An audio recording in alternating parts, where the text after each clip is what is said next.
when they send you to insurers exams, that is them saying that there's no doctors within our medical system that know what they're doing.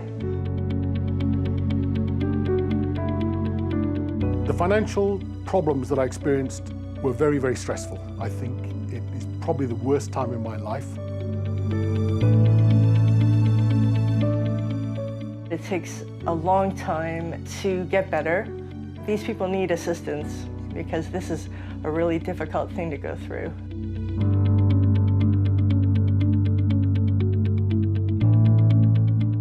Brain injury is an invisible condition and cannot be assessed with watching somebody doing day-to-day tasks. Most people are not fraudulent. Most people, when they have an injury, they want to get back to what they're doing as fast as they can. I had absolutely no idea what I would be facing. It was really more about how can we pay you less.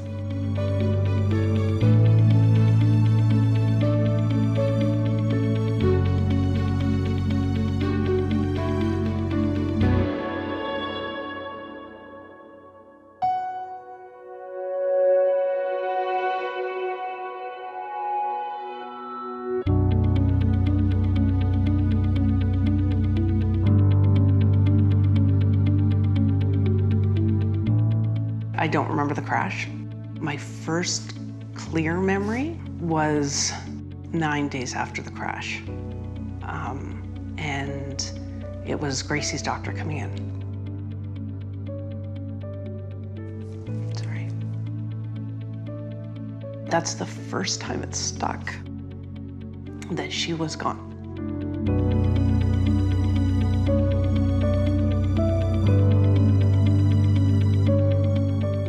My case manager put together a plan and went to the physiotherapist to say, well, how often does she need to come in here? Went to the massage therapist and said, okay, well, what would that take? And then they put the plan into insurance. And it came back pretty much every time with deny stamped on it. She had the file in front of her from 12, 15 doctors saying what my injuries were, what care I needed, from another 10 professionals who said, this is what she needs for rehab. And it was one person with no medical degree who decided none of them knew what they were talking about. I got IE'd on a psychologist. My 11-year-old daughter died in that crash, and they IE'd me on a psychologist. So what we want is to cut out the IEs completely. When it's something that catastrophic, there's no reason for them. I understand there are people who would, with minor injuries who will try to get more from insurance. But you're talking about the other extreme.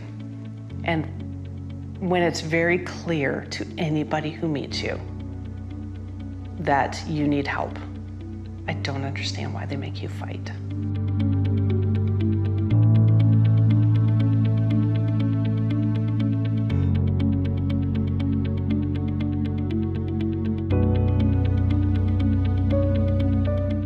The insurance company is not your friend. The insurance company is not there to help you. The insurance company do everything they possibly can to eliminate the benefits to you.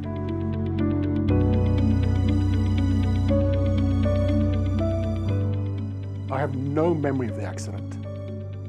I was driving down Roseville Road. A lorry came out of the quarry as I'm coming up. A 7.5-pound rock bounced up after the lorry, and unfortunately, I drove through it, came right in through the front window of the car, hit me in the face. I think I've got like 17 metal plates in this side of the head at this point. And I blacked out.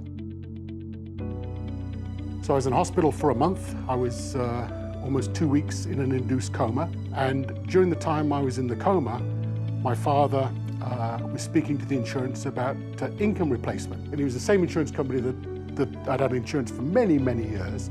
They told me that I was not eligible for income replacement because I was now self-employed as opposed to employing myself in my old firm.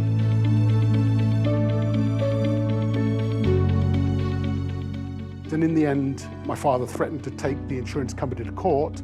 And as soon as court came into the equation, the insurance immediately backed off and said that they would now consider income replacement. They then determined that I was eligible for $350 a week, his $400 was the max. And they asked me a simple question. If my business had continued to grow, would I have bought a second van? I thought that was a very simple question, and I said yes, if my business had continued to grow, I would have bought a second van. They then told me that because I intend to buy a second van, that they would start amortizing that van immediately.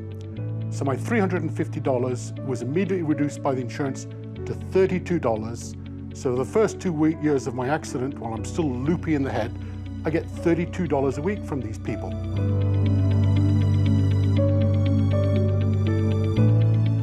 And in hindsight, the lack of help from the insurance on this is mystifying.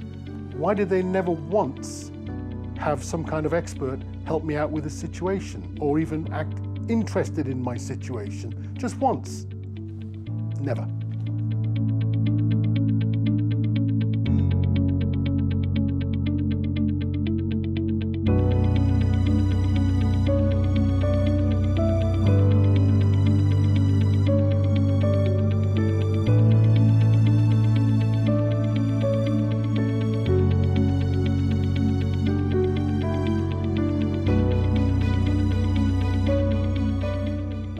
I was in a coma for a week.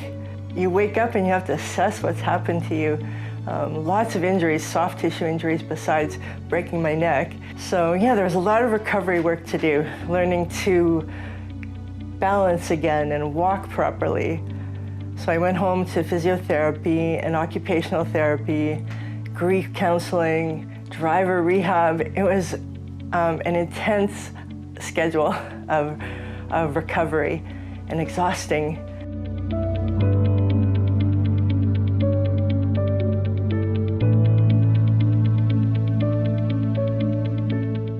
I had lots of support from the insurance company. I feel like in my case, I was lucky because not everybody does.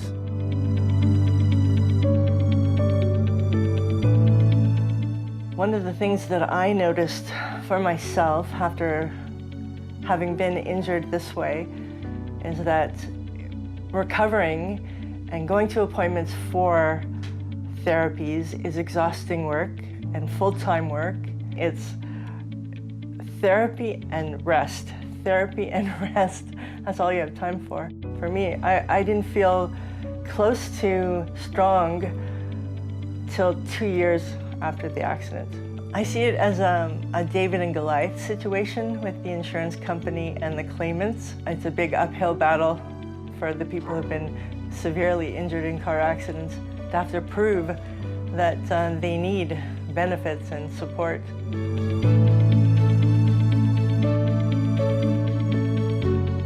We keep hearing from government representatives that there's a lot of fraud going on in the system. And we understand that maybe that does happen. But we want to know that people who've been severely injured have support available to them when they need it.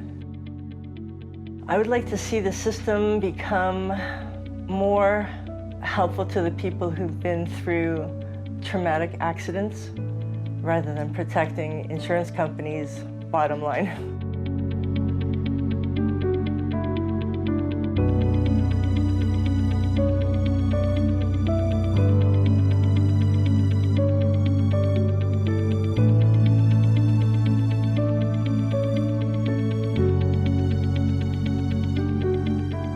The driver of the vehicle I was in was distracted and crossed onto the other side of the road. There was a loaded dump truck coming towards us with nowhere to go because we were on a bridge. So the passenger side of the vehicle got most of the impact. I was airlifted to Sick Kids Hospital, where I was in a coma for 12 days. As a result of the accident, I suffered brain injury.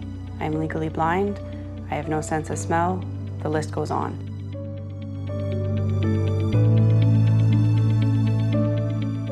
All along the way, myself and her case manager implementing all the help that she needed. And she needed a lot. The insurance pays for all of that. So you have to keep proving that you need it and why you need it. And it's relentless.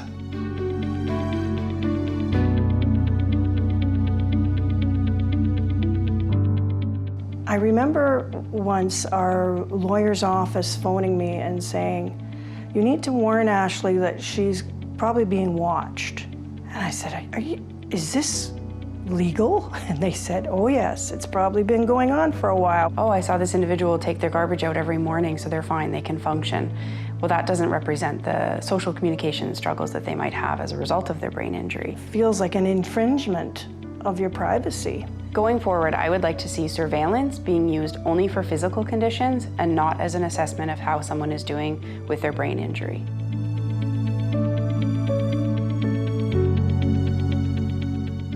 My medical records were asked for. 9 years of however many times I went to the doctor, all recorded, things that had nothing to do with the accident. I don't know that that was really something that is fair either.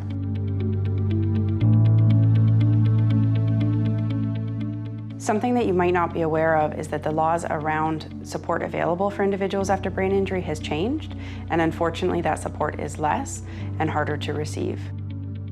Because my accident happened 17 years ago, I was fortunate enough to have a lot of support available through the insurance. It took work to get that support available, but through the speech language pathology that I had, occupational therapist, just countless therapists, I was able to succeed at graduating university. Ashley has rehabilitated far better than they ever predicted she would. What was in place then was better than what is now in place for people. My heart goes out to people that are not getting enough coverage for rehab.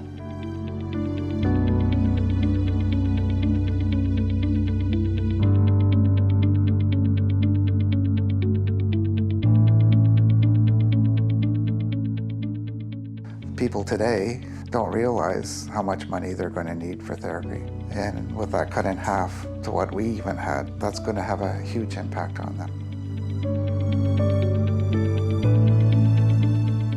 My wife Nancy and I were going on a country road.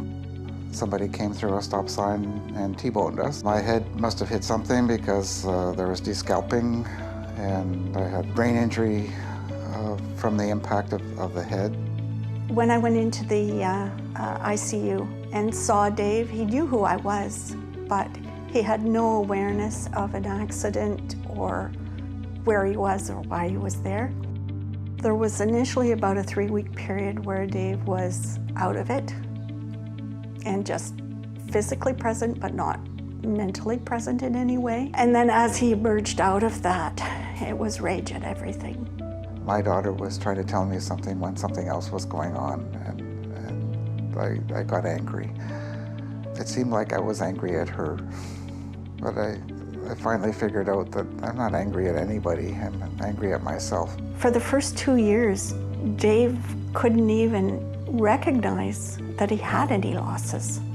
And so he kept basically beating his head against a brick wall, trying to do what he did before, and having incredible frustration. And I didn't really know how bad it was until I tried to actually go back to work.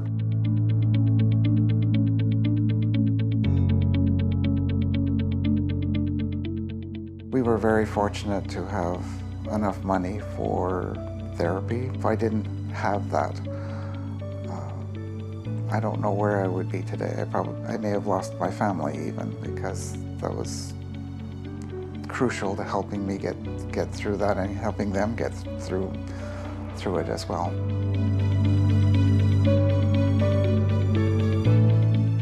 The money that we had available to us for Dave's care was $100,000, and that's 17 years ago. People having the injury today would not have access to the resources that we did.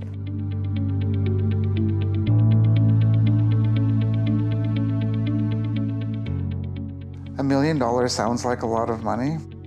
If you didn't have to use it for therapy, it might be a lot of money. It might pay some bills or get you out of debt. But if you're paying for therapy, there's a limited time that $1 million is going to last you, and it won't last you your lifetime for sure.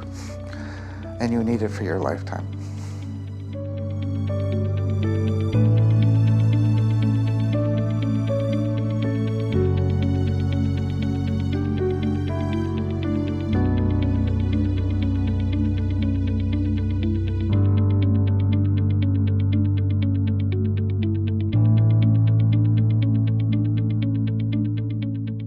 The roads were okay, and then as we hit a certain spot in the road, black ice, and a truck coming the other way lost control and hit us head on. The truck swerved across the road, hit some ice, and slammed into the front side of our car, the driver's side. After that, you know, it was the shock of being in an accident, but then also seeing my mom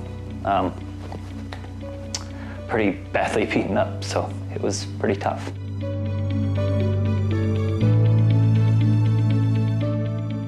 I expected to pick up where I left off, but as time went on, it became apparent that I had to work 5 times as hard as I did before, trying to remember what was in a lesson and then forget it in the morning.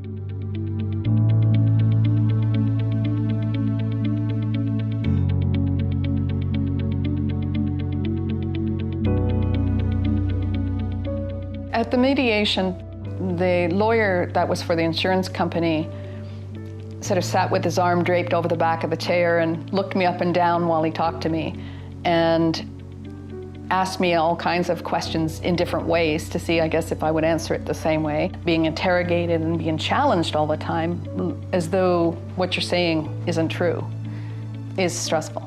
It's stressful and it's exhausting. Brain injury often comes with chronic fatigue. I think everybody I know that's got a brain injury deals with that. By the time we got to mediation, I didn't want to do it anymore. So I agreed and we settled, and that was the end of it.